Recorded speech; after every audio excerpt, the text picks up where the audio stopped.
जय Shri Krishna friends, welcome to Harimukund. आइए आज श्रीमद् भागवत पुराण के 10वें स्कंद का 70वां अध्याय शुरू करते हैं। इसमें भगवान श्री कृष्ण की नित्यचर्या के विषय में तथा जरासंध के कैदी राजाओं के दूत के आने के विषय में बताया गया है। श्री सुखदेव जी कहते हैं, भगवान श्री कृष्ण प्रतिदिन ब्रह्म मुहूर्त में ही उठ जाते और हाथ मुंह धोकर अपने मायातीत आत्म स्वरूप का ध्यान करने लगते। उस समय उनका रोम रोम आनंद से खुल उठता था। भगवान का वह आत्म स्वरूप सजातीय, विजातीय और स्वगत भेद से रहित एक अखंड है, क्योंकि उसमें किसी प्रकार की उपाधि या उपाधि के कारण होने वाला अन्य वस्तु का अस्तित्व नहीं है। और यही कारण है कि वह अविनाशी सत्य है।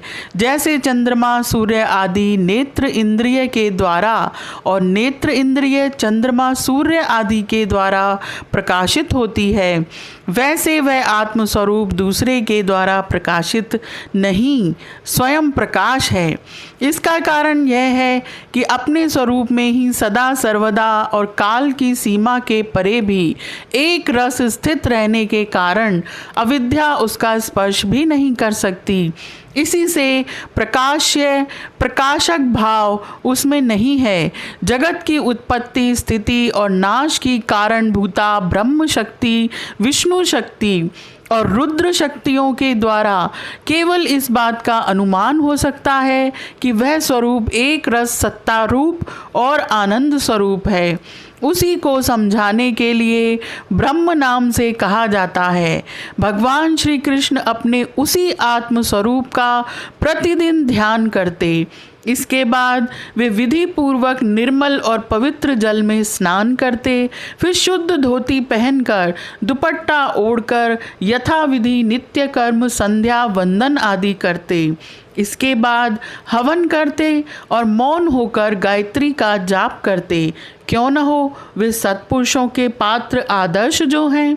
इसके बाद सूर्योदय होने के समय सूर्योपस्थान करते और अपने काल स्वरूप देवता, ऋषि तथा पितरों का तर्पण करते। फिर कुल के बड़े बूढ़ों और ब्राह्मणों की विधि पूर्वक पूजा करते।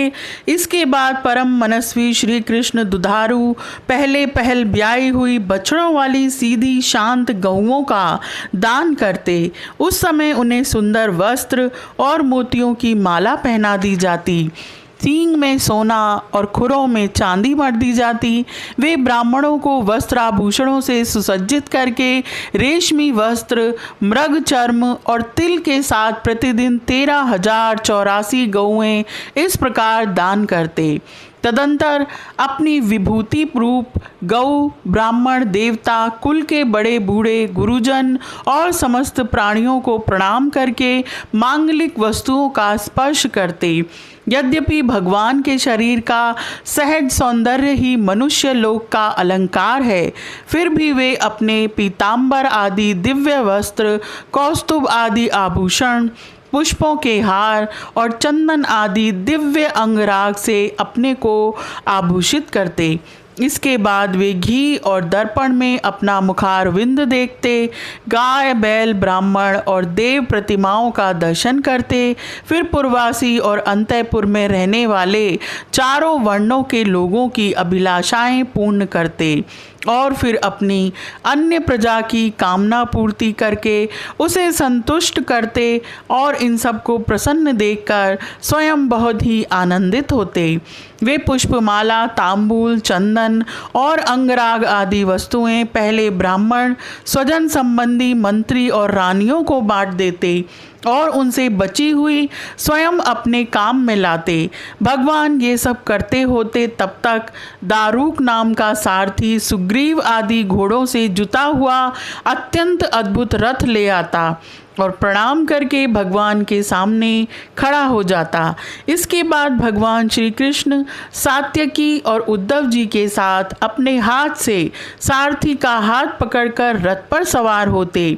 ठीक वैसे ही जैसे भुवन भास्कर भगवान सूर्य उदयाचल पर आरूढ़ होते हैं, उस समय रनिवास की स्त्रियां लज्जा एवं प्रेम से भरी चितवन से उन्हें निहारने लगती और बड़े कष्ट से उन्हें विदा करती। भगवान मुस्कुराकर उनके चित्त को चुराते हुए महल से निकलते। तदंतर भगवान श्री कृष्ण समस्त यदुवंशियों के साथ सुधर्मा नाम की सभा में प्रवेश करते। उस सभा की ऐसी महिमा है कि जो लोग उस सभा में जा बैठते हैं उन्हें भूख, प्यास, शोक, मोह और जरा मृत्यु ये 6 उर्मियां नहीं सताती। इस प्रकार भगवान श्री कृष्ण सब रानियों से अलग अलग विदा होकर एक ही रूप में सुधर्मा सभा में प्रवेश करते और वहां जाकर श्रेष्ठ सिंहासन पर विराज जाते। उनकी अंग कांति से दिशाएं प्रकाशित होती रहती। उस समय यदुवंशी वीरों के बीच में यदुवंश शिरोमणि भगवान श्री कृष्ण की ऐसी शोभा होती जैसे आकाश में तारों से घिरे हुए चंद्रदेव शोभायमान होते हैं। सभा में विदूषक लोग विभिन्न प्रकार के हास्य विनोद से, नटाचार्य अभिनय से और नर्तकियां कलापूर्ण नृत्यों से अलग अलग अपनी टोलियों के साथ भगवान की सेवा करती। उस समय मृदंग, वीणा, पखावज, बांसुरी, झांझ और शंख बजने लगते और सूत, मागध तथा बंदीजन नाचने गाने लगते और भगवान की स्तुति करते। कोई कोई व्याख्या कुशल ब्राह्मण वहाँ बैठकर वेद मंत्रों की व्याख्या करते और कोई पूर्वकालीन पवित्र कीर्ति नरपतियों के चरित्र कह कहकर सुनाते। एक दिन की बात है, द्वारिकापुरी में राजसभा के द्वार पर एक नया मनुष्य आया। द्वारपालों ने भगवान को उसके आने की सूचना देकर उसे सभा भवन में उपस्थित किया। उस मनुष्य ने परमेश्वर भगवान श्री कृष्ण को हाथ जोड़कर नमस्कार किया और उन राजाओं का जिन्होंने जरासंध के दिग्विजय के समय उसके सामने सिर नहीं झुकाया था और बलपूर्वक कैद कर लिए गए थे, जिनकी संख्या 20,000 थी, जरासंध के बंदी बनने का दुख श्री कृष्ण के सामने निवेदन किया। सच्चिदानंद स्वरूप श्री कृष्ण, आप मन और वाणी के अगोचर हैं। जो आपकी शरण में आता है उसके सारे भय आप नष्ट कर देते हैं। हे प्रभु, हमारी भेद बुद्धि मिटी नहीं है। हम जन्म मृत्यु रूप संसार के चक्कर से भयभीत होकर आपकी शरण में आए हैं। भगवन, अधिकांश जीव ऐसे सकाम और निषिद्ध कर्मों में फंसे हुए हैं कि वे आपके बतलाए हुए अपने परम कल्याणकारी कर्म आपकी उपासना से विमुख हो गए हैं और अपने जीवन एवं जीवन संबंधी आशा अभिलाषाओं में भ्रम भटक रहे हैं। परंतु आप बड़े बलवान हैं। आप काल रूप से सदा सर्वदा सावधान रहकर उनकी आशा लता का तुरंत समूल उच्छेद कर डालते हैं। हम आपके उस काल रूप को नमस्कार करते हैं।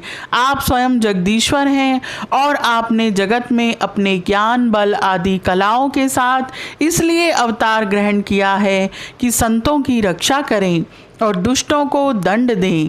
ऐसी अवस्था में प्रभु, जरासंध आदि कोई दूसरे राजा आपकी इच्छा और आज्ञा के विपरीत हमें कैसे कष्ट दे रहे हैं, यह बात हमारी समझ में नहीं आती।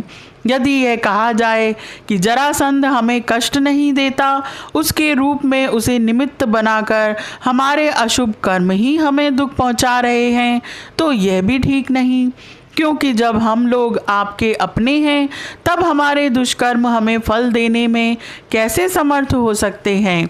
इसलिए आप कृपा करके अवश्य ही हमें इस कलेश से मुक्त कीजिए। प्रभु, हम जानते हैं कि राजा पने का सुख प्रारब्ध के अधीन एवं विषय साध्य है और सच कहें तो स्वप्न सुख के समान अत्यंत तुच्छ और असत है। साथ ही उस सुख को भोगने वाला यह शरीर भी एक प्रकार से मुर्दा ही है और इसके पीछे सदा सर्वदा सैकड़ों प्रकार के भय लगे रहते हैं। परंतु हम तो इसी के द्वारा जगत के अनेकों भार ढो रहे हैं, और यही कारण है कि हमने अंतःकरण के निष्काम भाव और निसंकल्प स्थिति से प्राप्त होने वाले आत्म सुख का परित्याग कर दिया है।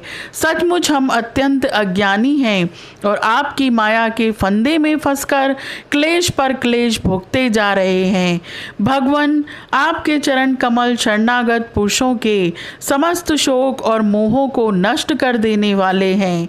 इसलिए आप ही जरासंध रूप कर्मों के बंधन से हमें छुड़ाइए। प्रभु, ये अकेला ही 10,000 हाथियों की शक्ति रखता है और हम लोगों को उसी प्रकार बंदी बनाए हुए है जैसे सिंह भेड़ों को घेरे रखे। हे चक्रपाणी, आपने 18 बार जरासंध से युद्ध किया और 17 बार उसका मान मर्दन करके उसे छोड़ दिया, परंतु एक बार उसने आपको जीत लिया। हम जानते हैं कि आपकी शक्ति, आपका बल पौरुष अनंत है, फिर भी मनुष्यों का सा आचरण करते हुए आपने हारने का अभिनय किया, परंतु इसी से उसका घमंड बढ़ गया। हे अजित, अब वह यह जानकर हम लोगों को और भी सताता है कि हम आपके भक्त हैं, आपकी प्रजा हैं। अब आपकी जैसी इच्छा हो वैसा कीजिए। दूत ने कहा, भगवान, जरासंध के बंदी नरपतियों ने इस प्रकार आपसे प्रार्थना की है। वे आपके चरण कमलों की शरण में हैं और आपका दर्शन चाहते हैं। आप कृपा करके उन दीनों का कल्याण कीजिए। श्री सुखदेव जी कहते हैं, राजाओं का दूत इस प्रकार कह ही रहा था कि परम तेजस्वी देवर्षि नारद जी वहां आ पहुँचे। उनकी सुनहरी जटाएं चमक रही थीं। उन्हें देखकर ऐसा मालूम हो रहा था मानो साक्षात भगवान सूर्य ही उदय हो गए हों। ब्रह्मा आदि समस्त लोकपालों के एकमात्र स्वामी भगवान श्री कृष्ण उन्हें देखते ही सभासदों और सेवकों के साथ हर्षित होकर उठ खड़े हुए और सिर झुकाकर उनकी वंदना करने लगे। जब देवर्षि नारद आसन स्वीकार करके बैठ गए, तब भगवान ने उनकी विधि पूर्वक पूजा की और अपनी श्रद्धा से उनको संतुष्ट करते हुए वे मधुर वाणी से बोले, हे देवर्षे, इस समय तीनों लोकों में कुशल मंगल तो है ना? आप तीनों लोकों में विचरण करते रहते हैं। इससे हमें यह बहुत बड़ा लाभ है कि घर बैठे सबका समाचार मिल जाता है। ईश्वर के द्वारा रचे हुए तीनों लोकों में ऐसी कोई बात नहीं है जिसे आप न जानते हो। अतः हम आपसे यह जानना चाहते हैं कि युधिष्ठिर आदि पांडव इस समय क्या करना चाहते हैं। देवर्षि नारद जी ने कहा, सर्वव्यापक अनंत आप विश्व के निर्माता हैं और इतने बड़े मायावी हैं कि बड़े बड़े मायावी ब्रह्मा जी आदि भी आपकी माया का पार नहीं पा सकते। आप सबके घट घट में अपनी अचिंत्य शक्ति से व्याप्त रहते हैं। ठीक वैसे ही जैसे अग्नि लकड़ियों में अपने को छिपाए रखता है, लोगों की दृष्टि सत्व आदि गुणों पर ही अटक जाती है, इससे आपको वे नहीं देख पाते। मैंने एक बार नहीं अनेकों बार आपकी माया देखी है, इसलिए आप जो यूं अनजान बनकर पांडवों का समाचार पूछते हैं, इससे मुझे कोई कौतूहल नहीं हो रहा है। भगवान, आप अपनी माया से ही इस जगत की रचना और संहार करते हैं और आपकी माया के कारण ही यह असत्य होने पर भी सत्य के समान प्रतीत होता है। आप कब क्या करना चाहते हैं, यह बात भली भांति कौन समझ सकता है। आपका स्वरूप सर्वथा अचिंतनीय है। मैं तो केवल बार बार आपको नमस्कार करता हूँ। शरीर और इससे संबंध रखने वाली वासनाओं में फंसकर जीव जन्म मृत्यु के चक्कर में भटकता रहता है तथा यह नहीं जानता कि मैं इस शरीर से कैसे मुक्त हो सकता हूँ। वास्तव में उसी के हित के लिए आप नाना प्रकार के लीला अवतार ग्रहण करके अपने पवित्र यश का दीपक जला देते हैं, जिसके सहारे वह इस अनर्थकारी शरीर से मुक्त हो सके। इसलिए मैं आपकी शरण में हूँ। प्रभु, आप स्वयं परब्रह्म हैं, तथापि मनुष्यों जैसी लीला का नाट्य करते हुए मुझसे पूछ रहे हैं। इसलिए आपके फुफेरे भाई और प्रेमी भक्त राजा युधिष्ठिर क्या करना चाहते हैं, यह बात मैं आपको सुनाता हूँ। इसमें संदेह नहीं कि ब्रह्मलोक में किसी को जो भोग प्राप्त हो सकता है वो राजा युधिष्ठिर को यही प्राप्त है। उन्हें किसी वस्तु की कामना नहीं है, फिर भी वे श्रेष्ठ यज्ञ राजसूय के द्वारा आपकी प्राप्ति के लिए आपकी आराधना करना चाहते हैं। आप कृपा करके उनकी इस अभिलाषा का अनुमोदन कीजिए। भगवान, उस श्रेष्ठ यज्ञ में आपका दर्शन करने के लिए बड़े बड़े देवता और यशस्वी नरपति गण एकत्र होंगे। आपके श्रवण कीर्तन और ध्यान करने मात्र से अंत्यज भी पवित्र हो जाते हैं। फिर जो आपका दर्शन और स्पर्श प्राप्त करते हैं उनके संबंध में तो कहना ही क्या।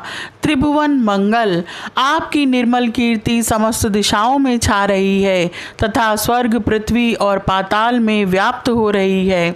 ठीक वैसे ही जैसे आपकी चरणामृत धारा स्वर्ग में मंदाकिनी, पाताल में भोगवती और मृत्यलोक में गंगा के नाम से प्रवाहित होकर सारे विश्व को पवित्र कर रही है। श्री सुखदेव जी कहते हैं, सभा में जितने यदुवंशी बैठे थे वे सब इस बात के लिए अत्यंत उत्सुक हो रहे थे कि पहले जरासंध पर चढ़ाई करके उसे जीत लिया जाए। अतः उन्हें नारद जी की बात पसंद न आई। तब ब्रह्मा आदि के शासक भगवान श्री कृष्ण ने तनिक मुस्कुराकर बड़ी मीठी वाणी में उद्धव जी से कहा। भगवान श्री कृष्ण ने कहा, हे उद्धव, तुम मेरे हितैषी प्रिय हो, शुभ सम्मति देने वाले और कार्य के तत्व को भली भांति समझने वाले हो, इसलिए हम तुम्हें अपना उत्तम नेत्र मानते हैं। अब तुम ही बताओ कि इस विषय में हमें क्या करना चाहिए। तुम्हारी बात पर हमारी श्रद्धा है, इसलिए हम तुम्हारी सलाह के अनुसार ही काम करेंगे। जब उद्धव जी ने देखा कि भगवान श्री कृष्ण सर्वज्ञ होने पर भी अनजान की तरह सलाह पूछ रहे हैं, तब वे उनकी आज्ञा शिरोधार्य करके बोले। यह अध्याय यहीं समाप्त होता है। आज के लिए इतना ही। Please like, share and subscribe my channel. Thank you.